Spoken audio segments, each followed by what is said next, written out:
A computer virus called Stuxnet infected and damaged the Iranian nuclear program. Date, December 2008. Target, Natanz Nuclear Enrichment Lab, Iran. Eric van Saben, a Dutchman posing as an industrial engineer delivering water pumps, stepped into the building. His hands stayed steady despite his heart racing as he walked down the hallways. Each step made his toolbox feel heavier. When he reached his destination, he carefully opened the case. The ordinary file inside hid a powerful secret, one that could change the fate of an entire nation. He started to carry out his mission, knowing that even one mistake could lead to disaster. Time seemed to crawl as Eric worked, with the hum of machines nearby covering the sound of his quick, nervous breaths. When he finally finished, he packed up his tools and quietly left, disappearing into the crowd of workers heading out. 2 weeks later, Eric was dead, killed in a mysterious motorcycle accident in Dubai. The real question is, what exactly did he do that day? Why would anyone agree to take on such a dangerous mission? Who was pulling the strings behind it all?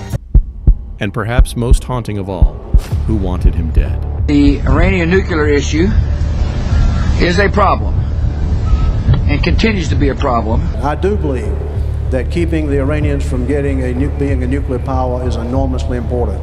Our goal has always been to slow down the process of developing nuclear weapons. Calling Iran a threat to the security of the region and the world, U.S. President George Bush pledged America would stand with Arab Gulf states. Iran is today the world's leading state sponsor of terror. They were targeted. As soon as we saw it, we knew it was something completely different. A worm virus so powerful it is widely regarded to be the world's first cyber weapon. There's a report out about a new computer virus that may be aimed at destroying a bricks and mortar facility. The virus is called Stuxnet, and according to the Financial Times, it may be aimed at Iran's controversial nuclear facility. Somebody created a virus that was designed to hit one specific target in the entire world. Know that 1,000 of these centrifuges have been destroyed because they've spun out of control, and presumably the insides are just no good anymore. This is the insane story of how a single file sabotaged Iran's nuclear ambitions, and how the US, CIA, and Mossad orchestrated one of the most sophisticated cyber attacks in history. The best place to start this story is in Belarus, at a security company named Virus Blokada. Sergei Ulasin, the leader of their antivirus team, was alerted by a tech support agent about a strange issue. A customer in Iran was experiencing repeated Windows blue screen of death, BSOD crashes, and their computer kept rebooting. At first, Sergei thought the issues were caused by a simple Windows misconfiguration or a conflict between installed programs, which is a common problem. He asked the tech support team to gather as much information as possible about the software on the customer's computer. But when he discovered that the same problems were happening on multiple computers in the network, even those with freshly installed Windows and no junk software, he realized this wasn't just a typical malfunction. It was clear that a malware infection was at play. The customer who reported the issue was actually an experienced security expert and a good friend of Sergei, already on his IM contact list. Before contacting tech support, the customer tried to fix the problem himself, but when it kept happening, he reached out for help. After everything else failed, the issue ended up in Sergei's hands. On a sunny Saturday in Iran, which is a working day there. Meanwhile, in overcast Belarus, Sergei was attending a wedding 400 kilometers from Minsk. While the guests were celebrating and enjoying themselves, Sergei was constantly on his phone, offering urgent technical support to a friend near Tehran. Partygoers, dressed up and enjoying drinks, passed by, likely wondering why he was talking about technical things in a different language at a wedding. They probably thought I was just some tech geek, he said. After spending hours on the phone, Sergei and his friend realized they couldn't make any more progress that day and agreed to continue investigating on Monday. Sergei hoped Monday was also a working day in Iran. By Monday afternoon, they resolved the technical issues needed to get remote access to the infected computer. After a lot of effort, they finally uncovered the malware. They discovered its stealthy design, strange behavior, and how it spread. Once the source of the problem was identified, Sergei and his team in the virus lab dove deeper into analyzing the malware. There were heated discussions, arguments, and even some frustration, as there was no clear guide for dealing with something this complex. They had to figure things out step by step, brainstorming, drawing up diagrams, and following different ideas. As they made progress, the team started feeling uneasy, realizing the scale of what they were dealing with. They discovered that the malware, later known as Stuxnet, exploited zero-day vulnerabilities, security flaws that were completely unknown to software makers and had no available fixes. This allowed Stuxnet to infiltrate even well-updated Windows systems. They also concluded that a digital certificate had been stolen to make the malware appear legitimate. The code was extremely advanced, unlike anything they'd ever seen, and it used highly sophisticated techniques to remain hidden. Realizing how dangerous it was, they knew they had to alert the cybersecurity industry immediately. At first, the decision was made to keep things quiet and only inform the key parties involved. Sergey and his team reached out to Microsoft and Realtek, but they didn't get any meaningful responses. In hindsight, it was clear that expecting a small Belarusian antivirus company's alert to reach high-level decision-makers at such large companies wasn't realistic. So Sergey decided to take the matter public. He posted some initial details about Stuxnet on their website and on a popular industry forum, wildersecurity.com. After further analysis, he and his colleague Oleg Kupriv realized just how serious the situation was. They published a more detailed explanation of the malware, revealing the zero-day vulnerability and the stolen certificate. From that point on, the situation exploded into the public eye.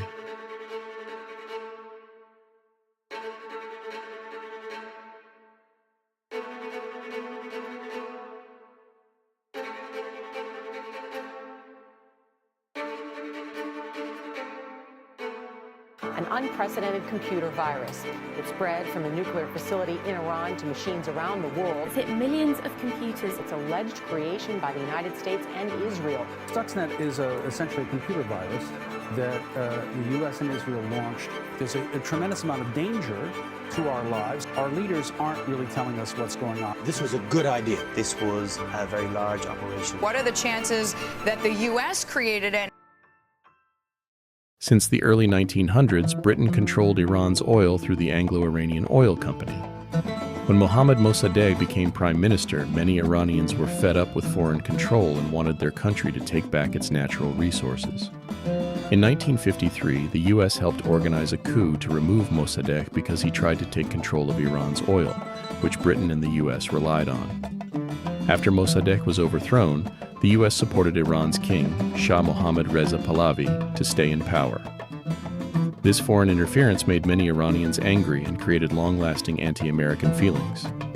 In 1957, the U.S. signed a nuclear agreement with Iran, giving them technology and resources, which later became the start of Iran's nuclear program in the 1970s. Supported by the U.S., in 1979, millions of Iranians protested against the Mohammad Reza's government, seeing it as corrupt and unfair. Some protesters disliked his strict rule, while others opposed his push to modernize the country. On January 16th, the Shah left Iran. Soon after, on February 1st, Ayatollah Khomeini, an Islamic scholar who had been exiled by the Shah in 1964, came back and became the leader of the new Islamic Republic. In 1979, Iranian students took over the U.S. Embassy in Tehran and held many Americans hostage. They wanted the Shah, who was in the U.S. for cancer treatment, to be sent back to Iran to face trial for his actions.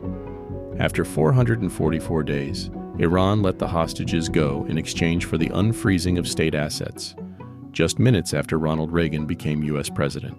During this crisis, the U.S. cut all diplomatic ties with Iran, and those ties have never been restored.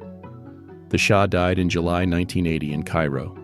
In 1980, tensions between the U.S. and Iran grew even worse when the U.S. supported Iraq in its invasion of Iran, leading to an 8-year war. Qasem Soleimani, who has joined the elite Iran Revolutionary Guard Corps by this time, fights on the front lines of this war. By 1984, during President Reagan's time in office, the U.S. officially labeled Iran as a state sponsor of terrorism. This label has remained in place for many years and still applies today. In 1988, during a clash between American and Iranian ships in the Persian Gulf, the U.S. mistakenly shot down a civilian Iranian airliner, Iran Air Flight 655, thinking it was a fighter jet. Tragically, all 290 people on board lost their lives. The U.S. called it an accident, but many Iranians believed it was done on purpose. By 1997, Qasem Soleimani, who had been advancing through the ranks of Iran's Revolutionary Guard Corps, was made the leader of the Quds Force, a special unit responsible for Iran's operations abroad. He played a key role in expanding Iran's influence in the Middle East and quickly became one of the nation's most powerful figures. In 2002, after the 9/11 attacks, Iran secretly assisted the U.S. in its fight against the Taliban, a shared enemy. However, during a State of the Union speech, President George Bush labeled Iran, along with Iraq and North Korea, as part of an axis of evil. States like these and their terrorist allies constitute an axis of evil. This statement angered Iran. In 2003, the U.S. raised concerns that Iran was trying to build nuclear weapons.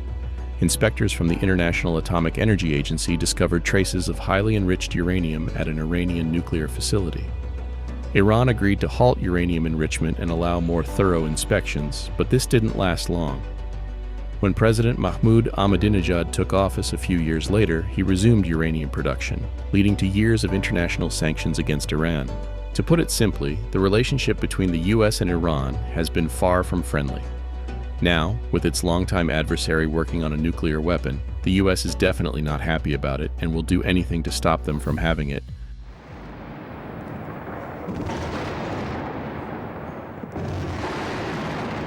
During times of conflict, nations typically aim to disable each other's facilities through physical attacks.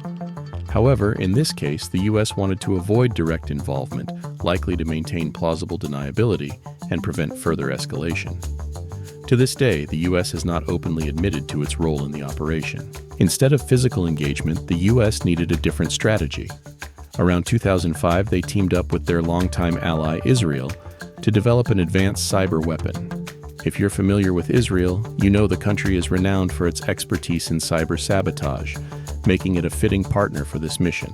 The Mossad and Israel's National Cybersecurity Authority. Local media reports say the pagers simultaneously exploded across the country after being hacked by Israel. Israel has the technology to infiltrate those devices. The goal was to make Israel one of the 5 leading cyber powers in the world.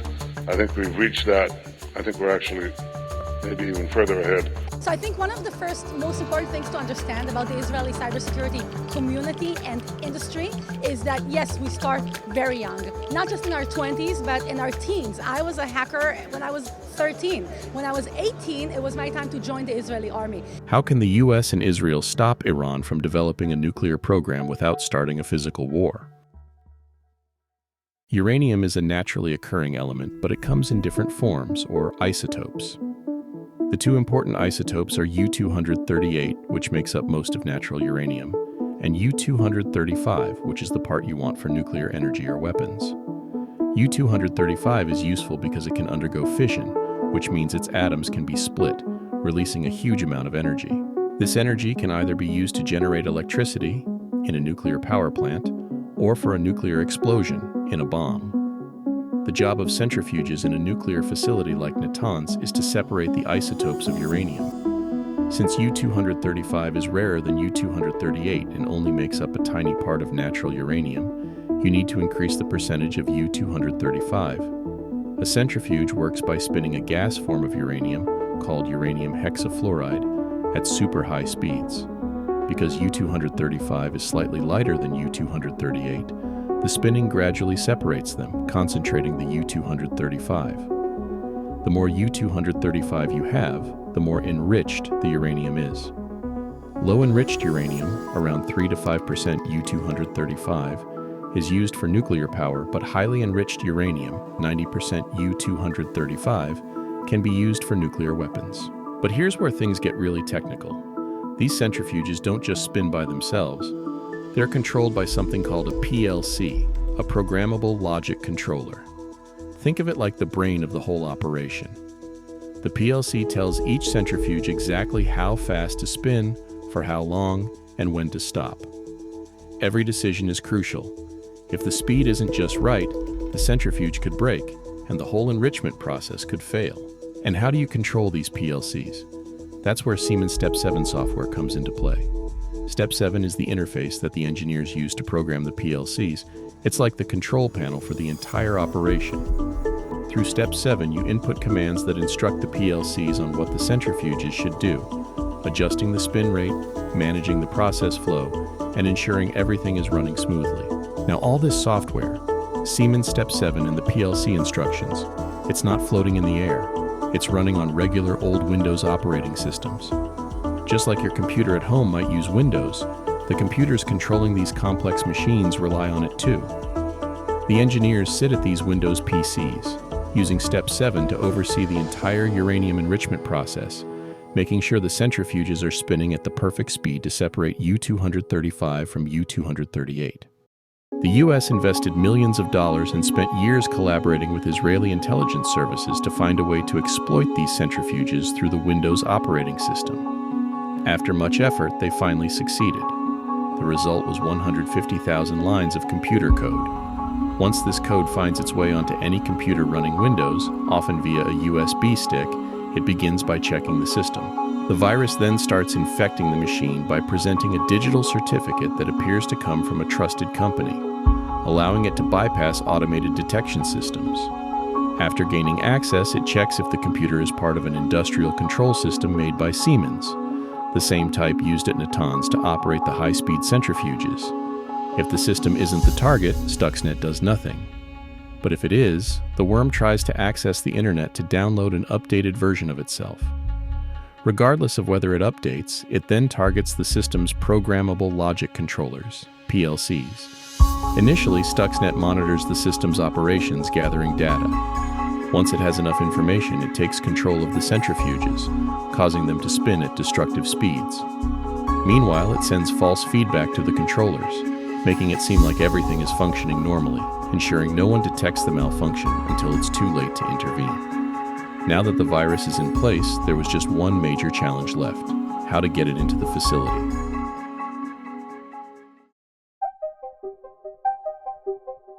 Eric van Sabin, a Dutchman married to an Iranian woman, lived and worked in Dubai for the transport company TTS. After a brief stint with the Arab Al-Jaber group, he returned to TTS, where he was reportedly recruited by the AIVD on the side, the Netherlands Civilian Intelligence and Security Service, in 2005.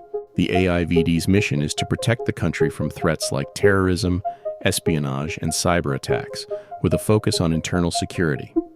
It gathers intelligence on individuals and organizations that may pose risks to the nation's democratic order, advising the government on critical security matters. We've taken things that we at least would keep in a desk drawer or a wallwood, sometimes even in a safe, and we've decided to put them in our phones or to put them in something called the cloud. This is Michael Hayden. Few people know more about the dark military art of cyber war than retired General Michael Hayden. He's a former head of the National Security Agency and was CIA director under George W. Bush. He knows a lot more about the attack on Iran. According to Dutch intelligence sources, CIA Director Michael Hayden, who oversaw the Stuxnet operation in the U.S., met with senior officials from the Netherlands Military Intelligence Service, MIVD, in 2006. At the time, relations between the CIA and MIVD leadership were strong. During the meeting, Hayden also discussed a top-secret mission that was being jointly conducted with the Dutch Civilian Intelligence Agency, AIVD, outside the main agenda of the meeting, according to Volkskrant. One source recalled Hayden saying it was crucial to get water pumps into the Iranian nuclear complex. They contained a technical feat that, once installed, would cause the Iranian ultracentrifuges further down in the system to break down. When the director of TTS International, Peter Knapp, was asked about the incident, he acknowledged, "We were doing business in Iran at a time when it was no longer officially permitted." His company had been supplying parts for Iran's oil and gas industry. Although Knapp said he was unaware of his employee Eric van Sabin's secret activities, he expressed confidence that van Sabin could have pulled off such an operation. He described van Sabin as an adventurous figure who traveled frequently and wasn't afraid to take risks or try new things. At the end of 2008, Eric van Sabin traveled to Tehran with his Iranian wife to visit her family. The trip was supposed to be a happy way to end the year. What was meant to be a 10-day visit to Tehran took an unexpected turn after just one day. Eric van Sabin, who was no stranger to high-pressure situations in his line of work, suddenly wanted to leave Iran. He appeared visibly shaken but couldn't explain why. Reflecting on the incident years later, his Dutch mother recalls, "We all thought it was very strange. His Iranian wife adds, "He was so upset and insisted that we leave right away." And it was believed that it was at that time frame that he managed to carry out the operation. It's uncertain if Eric Van Saben knew that the equipment he was tasked with delivering to Natanz carried the notorious virus. However, sources suggest he was aware that the mission aimed to sabotage Iran's nuclear program. His sudden death after the operation sparked concern among intelligence personnel, some suspecting it might be linked to his covert activities in Iran. The MIVD remarked, "He paid a high price." Despite these suspicions, friends and family still believe his death was a tragic accident. Interviews with witnesses from the scene found no signs of foul play or intentional harm. And in the end, the virus did succeed in slowing down Iran's progress toward developing a nuclear weapon. By targeting and sabotaging the centrifuges at the Natanz facility, it caused significant delays. However, the virus that was meant to remain hidden eventually made its way out of Iran. It found itself on an engineer's computer, which crashed and led to the virus spreading beyond its intended target. This ultimately revealed the operation to the world. Thank you for watching. See you in the next one.